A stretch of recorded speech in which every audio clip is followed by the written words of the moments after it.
mana turaza kuvuga ubushobozi bwawe uri Imana ikora twarakubonye ikora n'ubu bandanye ukora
kugira ngo ndaho noruhuke ariko hose narahabutse none jyaho guhera uyu mwanya ibyo kujya mu yandi mashengero ndabihebye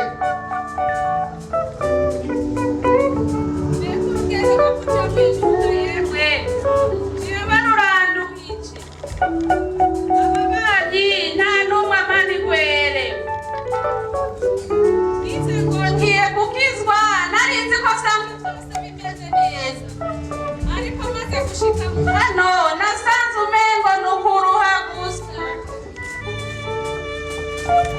mu kibano ababanyi nta numwe amani kwere ngeze hano hoho ngenda mu baririmbyi uwo negereye sanga ndamubwira ndamubwira ikibazo mfise nta numwe amani kwere nuwambwiye ati fashe heraho birangoye aca yigiza hiya muhira naho umugabo nta mani kwere ngize ngo ndashize muhira n'amakofi gusa mbega imiruhoga yemwe jewe ngira ndabivemo byose ndabihebe nicare kuko asanga ari ukuruha gusa kurusha nk'uko ndushe kurusha nk'uko ndushe kamwene data ntabwo wari wumvise ibyo ariko nditogote erega nanjye ndushe nk'uko kw'iwawe wowe urushe n'umugabo urushe n'ababanyi batakuraba nanjye nduhizwe n'abana nkarushwa n'ubukene none nanjye nahisemo kubiheba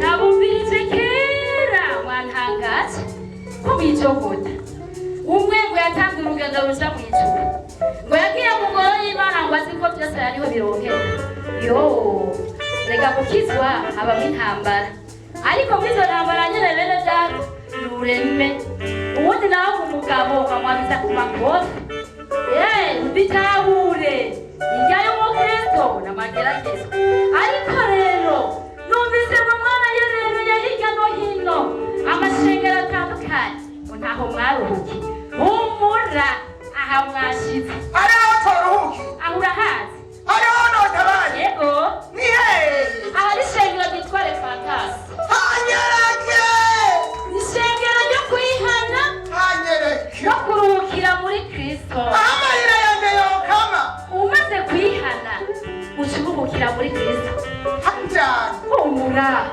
yego ndabajane jewe ndahashitse byagenze neza twereke nari mbabaye ariko ndahashitse nahanyere mwashitse hari umukozi w'Imana yitwa Nduwimana Joseph kandi uno munsi yamye kuri radiyo yatanguye saa 10 yavuze ngo reka gutinya iyo jambo yashyikiye ntabwo nimutinye naho unenga muri mu bibazo aha mwashitse urakoze mwene aje kuruhukira muri kristo humura nimwabongera gusa azobahumuriza kandi azobasengera bizogenda neza yesu abahezagire amena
bwayo ibyaha negera imbabazi ziwe ziranyoza byose nabihawe na data kandi na data arabizi igihe narimishayo ibyaha negera imbabazi ziwe ziranyoza pe nuko mwihare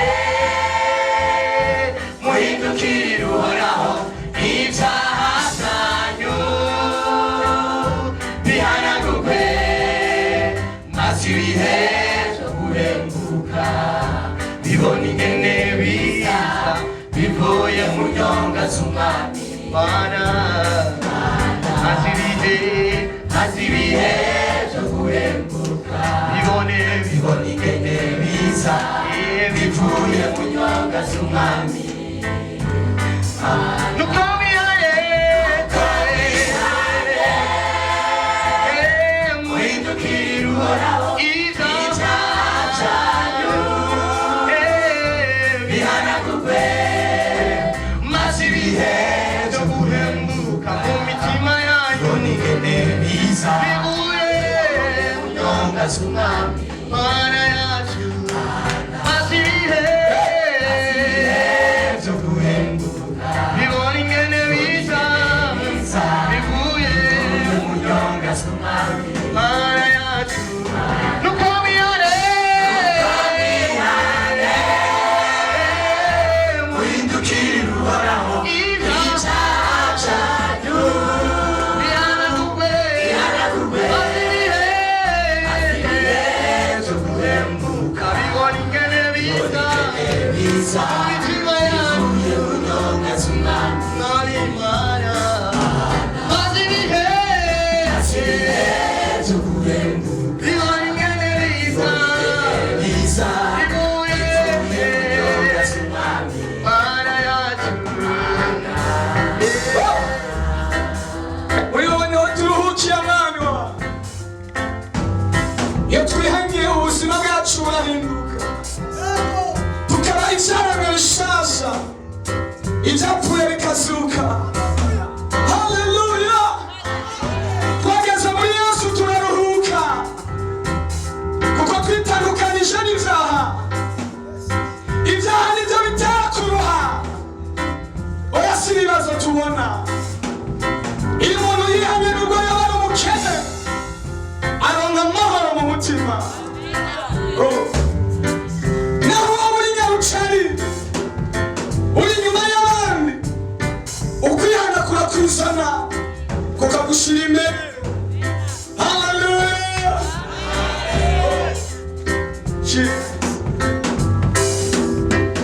Ewe nshuti yanjye unyuma umbona muri ibyo byaha ubwirimo uhindukirire uhoraho kuko agiye kuza gutwara isengero rye nuko nuwe maso kuko agiye kuza ewe nshuti yanjye unyumva umbona muri ibyo byaha ubwirimo uhindukirire uhoraho kuko agiye kuza gutwara isengero rye nuko nuwe maso kuko agiye kuza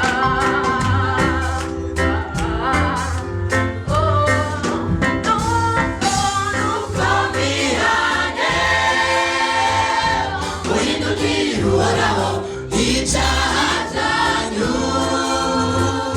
bihanagurwe maze ibihe byo guhembuka bibona ingene biza bivuye mu nyonga z'umwami Mana yacu maze ibihe byo guhembuka mu mitima bibona ingene biza bivuye mu nyonga z'umwami Mana yacu nuko mwihare muhindukire uhoraho ibyaha byanyu bihanagurwe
ijambo ryawe n'itara rimurikire nabitse ijambo ryawe mu mutima kugira ngo noye kugucumurako nawe igihe bivuze neza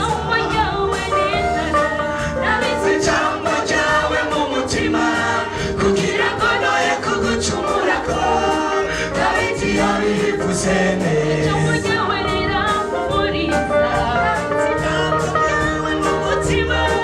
kugira ngo noye kugucumurako nawe igihe bivuze neza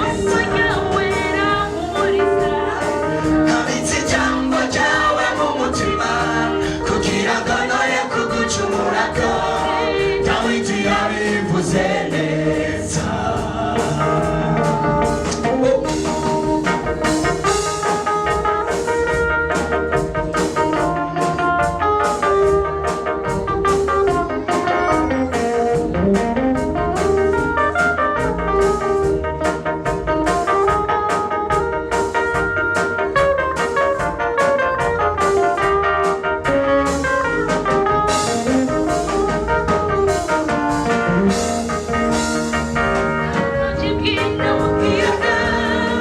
amaso yawe arambona naho mfise no kwisha mw'itara ryacu uramenya mw'ivasi ryacu uramenya naho mfise no kwisha naho nocibwina mu kiyaga amaso yawe arambona naho mfise no kwisha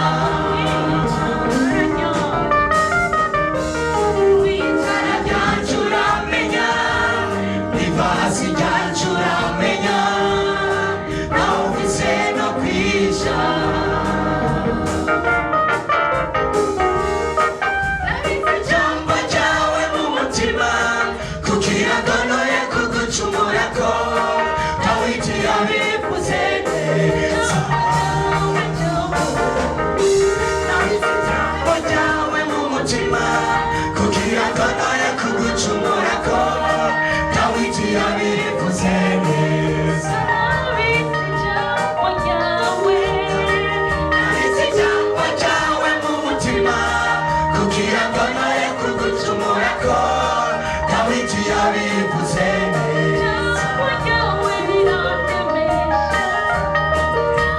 ijambo ryawe mu mutima kugira ngo noye kugucumurako nawe igihe bivuze neza nabitse ijambo ryawe mu mutima kugira ngo noye kugucumurako nawe igihe bivuze neza nabitse ijambo ryawe mu mutima kugira ngo noye kugucumurako nawe igihe bivuze neza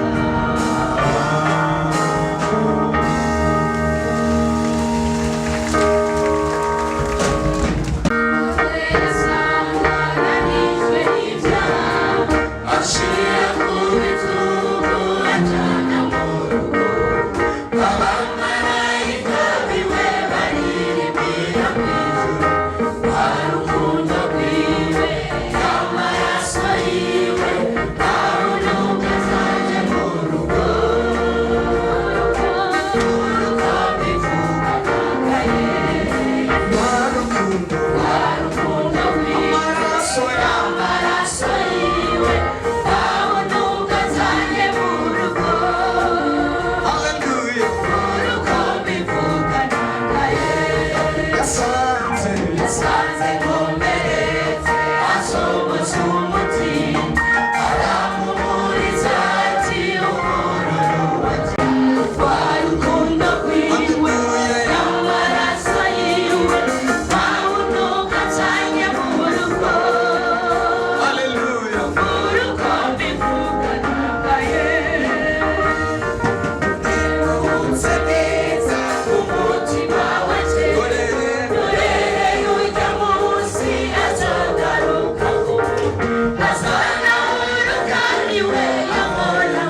Yesu, Mordecai ntacuzana.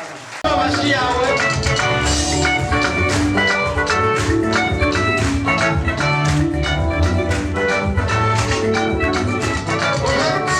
Umunyireba kandi neza yakoze igishushanyo aragihagarika rugiya yacitura ategeka abantu bose ngo bagisenge ategeka abantu bose ngo bagisenge imisoro itatu natura kamesha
Tuduze cyubahiro cy'umwami wacu Yesu.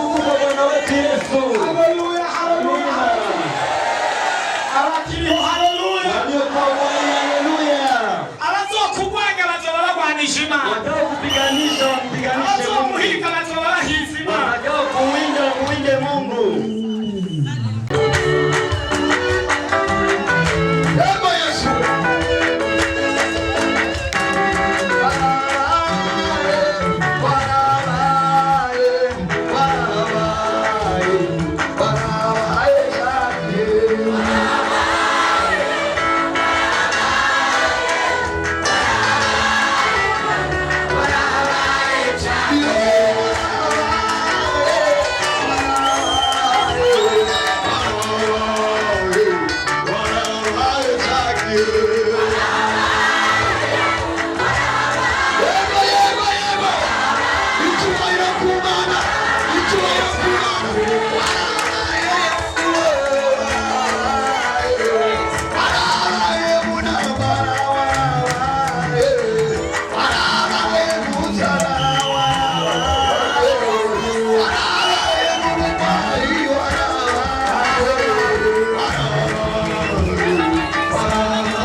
ishusho tuache shauku.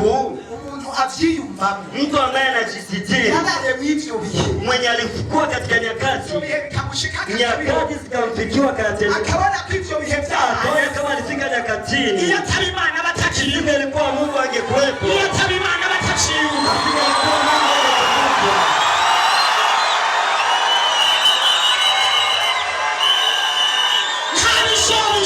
Hakuna shauku, hakuna shauku. umuntu avyiyumvamo abibona Ukijisitiri ya kwamba unayaona nimba citwa yitwa kama kitu unaitwa ulivyo kubera imbabazi kwa z'Imana ajili ya rehema za Mungu. dusubire Imana tuyidundirize icubahiro Pandisha Mungu wa Bwana. tuyibwire Imana ngo turavyibutse Baba Mwambie Mungu tuributse ivyo wakoze tunakumbuka uliyoyafanya. tuributse ubushobozi bwawe Tunakumbuka uwezo tuributse wako. ineza yawe Tunakumbuka tuributse imbabazi zawe tunakumbuka fadhili tuributse zako. urukundo rwawe Tunakumbuka upendo wako. tuributse iyo wadukuye Tunakumbuka mahali tuributse ulikotoa. iminsi tumaze Tunakumbuka siku za ambazo tuributse abana tunakumbuka.